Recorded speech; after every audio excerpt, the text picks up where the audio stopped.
Meghan Markle et Kate, la duchesse de Cambridge se sont retrouvées coincées à Noël après avoir signalé qu'il y avait eu une rupture entre les deux, selon un compte déterré. La duchesse de Sussex, 40 ans, et la duchesse de Cambridge, 39 ans, célèbrent Noël avec leurs familles respectives cette année. Meghan vit à Montecito, en Californie, avec le prince Harry et leurs deux enfants Archie Harrison et Lilibet Diana. Le couple s'est installé dans le quartier étoilé après avoir démissionné de leur rôle dans la famille royale.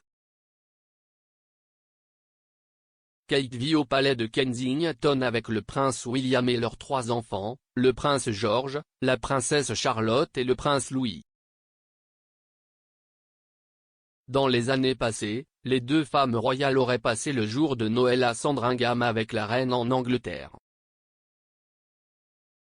Le rassemblement annuel de la famille royale au domaine du monarque à Norfolk a été annulé cette année en raison de Covid-19.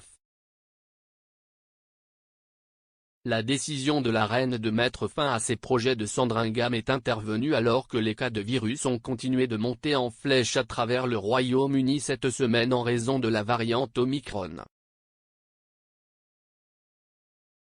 Lorsque Noël a eu lieu à Sandringham il y a 3 ans, Meghan et Kate se sont collés à un jeu de société, selon un compte déterré.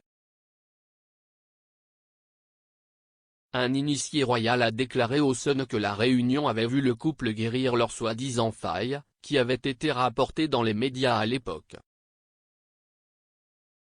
Une source a déclaré, si les troupes allemandes et britanniques pouvaient mettre leurs différences de côté pour jouer au football pendant la Première Guerre mondiale, le sentiment était que Kate et Meghan pourraient emboîter le pas au Scrabble. Après avoir regardé le discours de la reine, les jeux de société ont été sortis et les deux femmes se sont retrouvées coincées.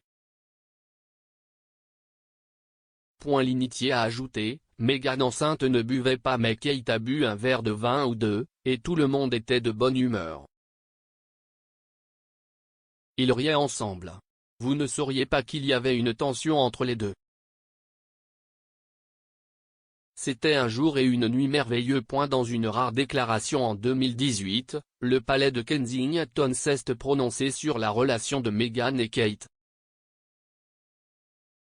Un porte-parole a démenti les informations selon lesquelles les deux hommes s'étaient disputés à l'approche du mariage de Meghan et Harry cette année-là. Ils ont dit, cela ne s'est jamais produit. Meghan a également abordé des rapports sur la relation au cours de l'interview dramatique d'Harry avec Oprah Winfrey plus tôt cette année. La conversation de 2 heures avec l'animateur de l'émission de discussion américaine a été diffusée sur CBS et ITV en mars. Meghan a suggéré que sa relation avec Kate avait été positive et a déclaré qu'il n'y avait pas eu de confrontation avant le mariage. Plus précisément, le couple a nié les allégations selon lesquelles elle aurait fait pleurer Kate lors des préparatifs avant son grand jour. Interrogée sur les rapports, la duchesse a expliqué qu'elle était en fait celle qui pleurait après que Kate ait été bouleversée par les robes de demoiselle d'honneur. Meghan a déclaré à Oprah, ce fut une semaine très difficile du mariage. Elle était contrariée par quelque chose, mais elle le reconnaissait, et elle s'est excusée, et elle m'a apporté des fleurs et une note pour s'excuser. Elle a fait ce que je ferais si je savais que j'ai blessé quelqu'un. Pour simplement en assumer la responsabilité.